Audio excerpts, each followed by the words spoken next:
Hola, ¿qué tal? Qué gusto que están con nosotros, qué bueno que nos acompañan. Mi nombre es Roberto Arjona, soy pastor de la iglesia Rey de Reyes en Tlaquepaque y te doy la bienvenida para que te incorpores con nosotros a estas reflexiones. Vamos a orar para pedir la dirección del Señor. Padre, gracias te damos, Señor, por la oportunidad que nos das de reflexionar en tu palabra. Te ruego, Señor, que tú guíes esta reflexión y que tu palabra habla en nuestra vida con poder. Te lo ruego, Jesucristo. Amén. Amén. Amén. Hemos estado reflexionando acerca de la carta del apóstol Pablo a la iglesia de Éfeso. Y estamos en la parte final de la carta cuando Pablo habla sobre la armadura de Dios. Esa armadura que da a cada creyente para poder vivir y enfrentar las luchas que puedan darse en el día malo. Pero un tema importante que tratamos hace como 3 domingos fue la salvación. Sobre todo habla del yelmo, el casco de la salvación. Y algo importante que yo predicaba acerca de esto en la palabra es que la salvación no se pierde, es segura. Y hablamos de 2 aspectos ya importantes que afirman esta doctrina bíblica. Y el primero que hablamos fue acerca de la elección. El mismo apóstol Pablo habla en los versículos 4, en el verso 4 del capítulo 1, donde dice, según nos escogió en Él, es decir, en Cristo, antes de la fundación del mundo, para que fuésemos santos y sin mancha delante de Él. El punto que abordamos aquí es que la elección para salvación es una obra de la libre voluntad de Dios.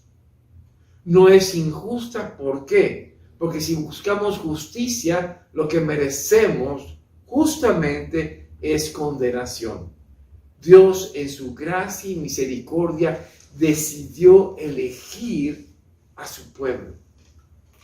Y hablamos de este punto importante, por eso la salvación es segura. El otro aspecto de la salvación, dice el verso 5, el capítulo 1 también, en amor, habiéndonos predestinado para ser adoptados hijos suyos por medio de Jesucristo, según el puro afecto de su voluntad. Entonces, no solo somos elegidos, sino el propósito de esta elección es que nuestro destino es ser adoptados hijos de Dios. Y esto es un punto importante que comentamos.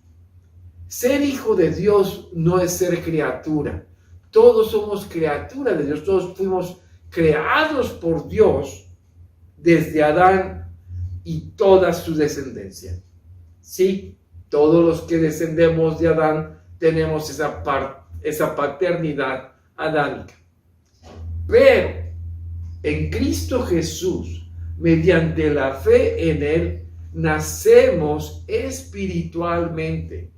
Y aquí donde viene la adopción divina. Por eso Juan, el apóstol, escribe en el capítulo 1, en el versículo 3, hablando, los que le recibieron, los que creen en su nombre, les dio potestad, el derecho de ser hechos hijos de Dios. Y dice en el verso 13, los cuales no son engendrados de sangre, ni de voluntad de carne, ni de voluntad de varón, sino de Dios.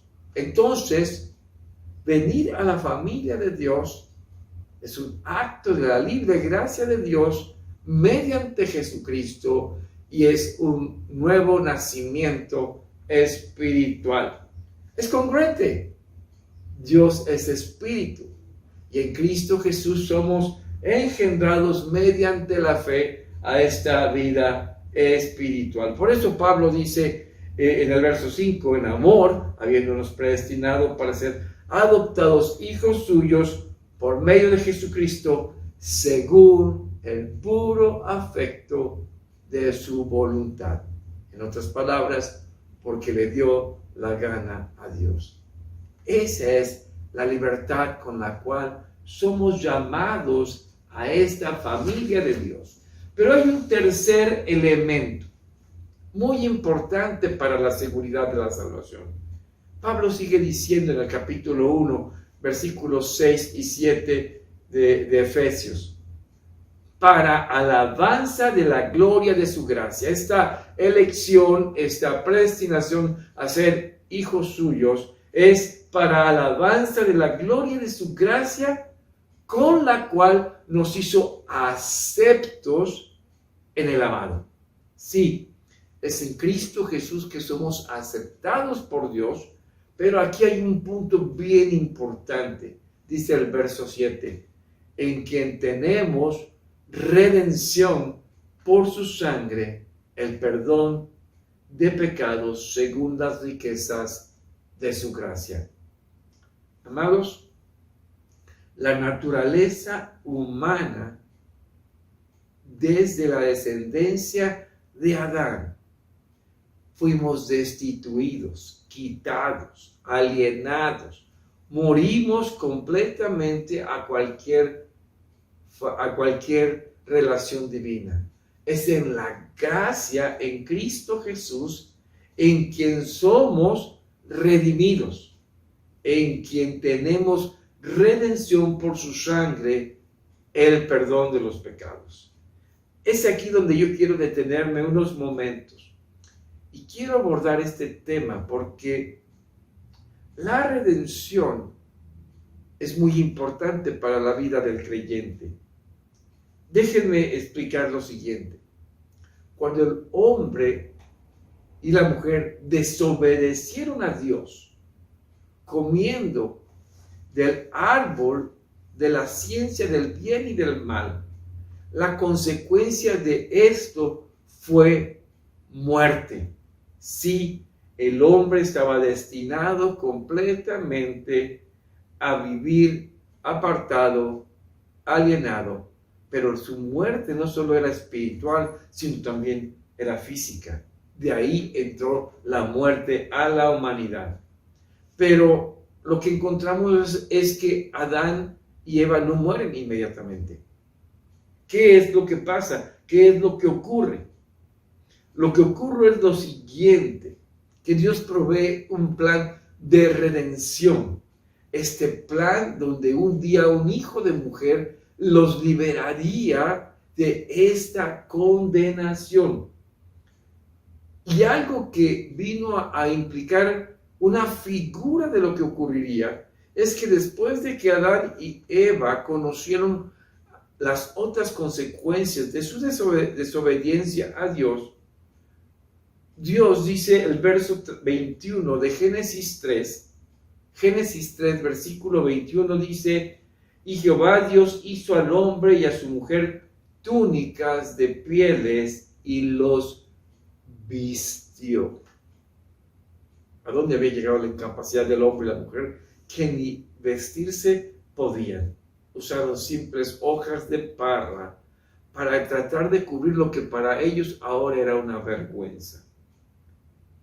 Esta figura donde las pieles de animales son usadas para cubrir la vergüenza del hombre y la mujer, vienen a prefigurar algo que posteriormente la misma Biblia estaría revelando.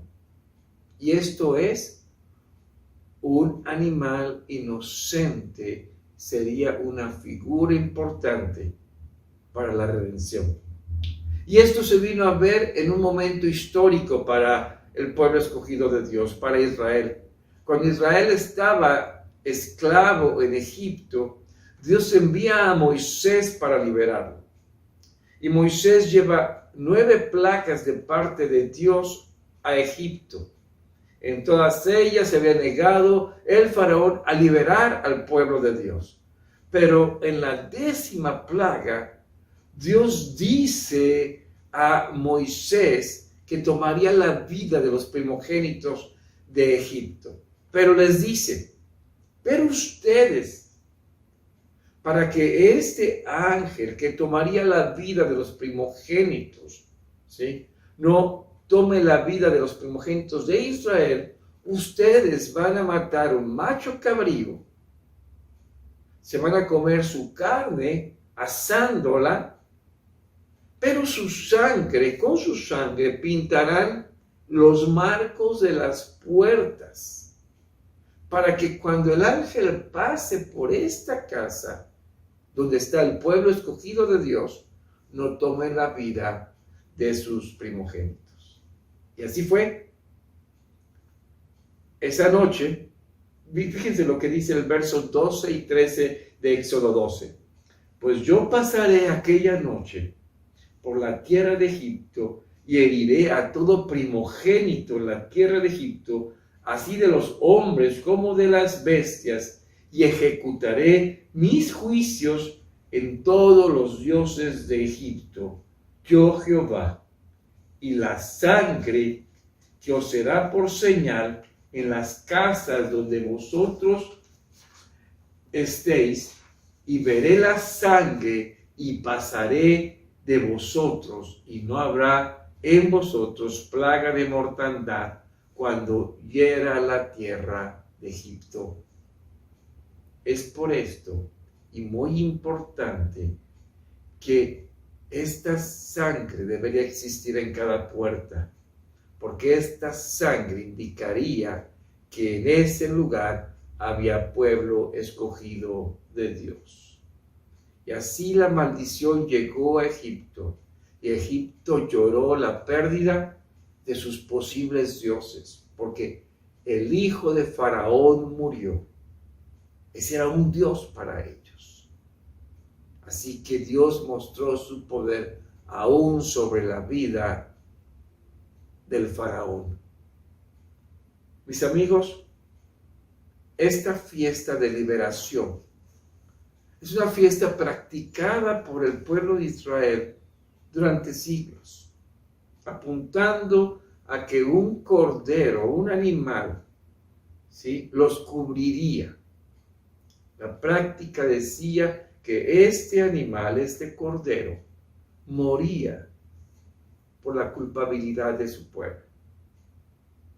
Un día el profeta Isaías escribió en Isaías 53, 3 al 16.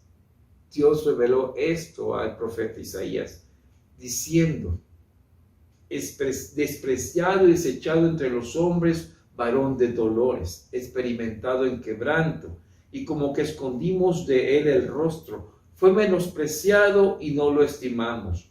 Ciertamente él llevó nuestras enfermedades y sufrió nuestros dolores, y nosotros le tuvimos por abatido, por herido de Dios y abatido. Dice el texto: y nosotros le tuvimos por azotado, por herido de Dios y abatido. Mas él herido fue por nuestras rebeliones, molido por nuestros pecados. El castigo de nuestra paz fue sobre él, y por su llaga fuimos nosotros curados. Nosotros nos descarriamos como ovejas, cada cual se apartó por su camino, mas Jehová cargó en él el pecado de todos nosotros. Y esta figura del siervo sufriente vino a señalar el camino, lo que vendría a ser un día, la llegada del ungido de Dios. Sí, Jesucristo. Un día Juan el Bautista vio a Jesús y le dijo: he aquí el Cordero que quita el pecado del mundo. Y sí, Jesucristo fue a la cruz, cumplió la profecía hecha por Isaías, murió en esa cruz. Como cordero no abrió su boca, enmudeció. Siendo inocente fue ejecutado en esa cruz, pero venció a la muerte resucitando al tercer día. Es aquí donde vemos el cumplimiento de esa profecía hecha desde Adán, de que un día alguien tomaría el lugar del culpable, un inocente. Así que, dice Pablo en Romanos 5:18, como por la transgresión de uno vino la condenación a todos los hombres, de la misma manera, por la justicia de uno, vino a todos los hombres la justificación de vida. Jesucristo es este Cordero, Jesucristo era el que esperábamos. Adán, como padre de toda la descendencia humana, transmitió condenación. Pero en Cristo, por la fe, pasamos a ser de esa descendencia espiritual, pagando lo que merecíamos nosotros. La paga del pecado es muerte. Y con su vida obediente a Dios Padre, nos dio la seguridad de la salvación. Somos redimidos en Cristo Jesús. La muerte ya no tiene nada que hacer con nosotros. Tenemos esperanza de vida eterna. Estaba escrito, sin derramamiento de sangre no hay remisión de pecado. Cristo derramó su sangre, ¿sí? Y Él pagó la deuda pendiente. Así que por la fe en Jesucristo, mi deuda es saldada. Por eso mi fe es segura. Elegido, escogido como escogido de Dios, adoptado y redimido por la sangre de Cristo Jesús. Pero ahora, ¿qué sigue? Y esta es la perseverancia de los santos. Y eso es lo que hablaremos en la próxima reflexión. Vamos ahora. Padre, gracias te damos, Señor, por la oportunidad de poder reflexionar en tu palabra. Te ruego, Dios, que entendamos la trascendencia que es la preciosa salvación segura recibida en la fe de Jesucristo. Gracias, Señor, en Cristo Jesús. Amén. Dios te bendiga.